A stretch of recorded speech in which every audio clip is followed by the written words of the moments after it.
ఒక యూనివర్సిటీలో జరిపిన పరిశోధనలో తేలిన విషయం ఏంటంటే మనకు వచ్చే ప్రతి రోగం మనసులోనే మొదలవుతుంది, మనసులోనే అంతమవుతుంది. కాళ్ళ నొప్పి వచ్చింది ఆ డాక్టరు, కీళ్ళ నొప్పి వచ్చింది ఈ డాక్టరు. నొప్పి రాకముందే ఇన్సూరెన్స్, రోగం మొదలవ్వకముందే సేవింగ్స్.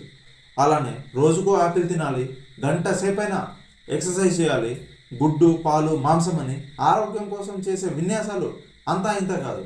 కానీ ఇవన్నీ ఫలితాన్నిచ్చేవి 100లో 10% మాత్రమే. మరి 90% అదే మన mind. Then where is your mind?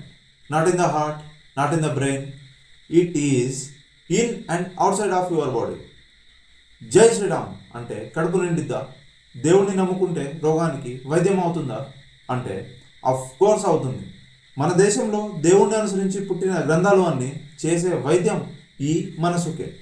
మన ఆరోగ్యం కోసం చేసే విన్యాసాలు అన్నీ ఈ శరీరానికి మాత్రమే అయితే రోగం రాకమానదు. ఎందుకంటే శరీరం మనసుని ప్రభావితం చేయలేదు, కానీ మనసు శరీరాన్ని ఆడిస్తుంది. ఇంకా మనసుని బుద్ధి, బుద్ధిని ఆత్మ. ఈ బుద్ధికి ఆత్మకి మధ్య అహంకారాన్ని తొలగించుకోగలిగితే ఇంకా ఏ రోగానికి భయపడాల్సిన అవసరం లేదు. అందుకనే నా ప్రయత్నం డాక్టర్పై ఆధారపడే బానిసత్వం నుంచి భగవంతునిపై ఆధారపడే స్వతంత్రం వైపు. జైసా అన్ వైసా మన్ నుంచి వైసా మన్ జైసా అన్ వైపు మారడమే. మారాలన్న మార్పు మీలో కూడా ఉంటే ఈ ఛానల్ మనలాంటి వారి కోసం మాత్రమే. సో తప్పక షేర్ చేయండి.